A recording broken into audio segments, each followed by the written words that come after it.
Уште 7 кола до крајот во македонскиот шампионат. 21 бод во игра, а на 18 мај ќе биде прогласен шампионот на Македонија. Тогаш ќе бидат познати и двете екипи кои директно ќе испаднат во втората лига, како и екипата која ќе игра бараж за можен опстанок во елитата.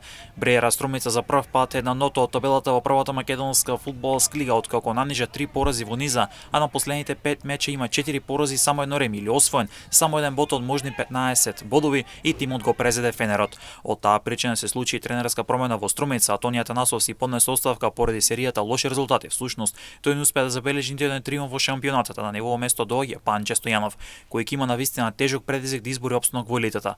Во трката за опстанок покрај Брејара Струмица и Воска Спорт Тиквеш и Беса. Овие екипи ќе водат тешка и неизвестна борба со цел на 18 мај да го потврдат опстанокот во првата лига.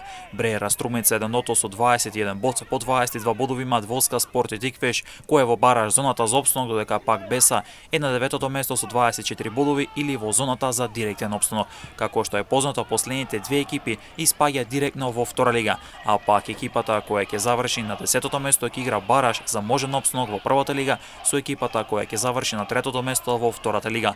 Вардар, кој на последните 5 мечи има 3 победи и 2 реми, влезе во победничка серија и има 28 бодови, со што најтрофејниот македонски клуб е пред сигурен и директен опстанок.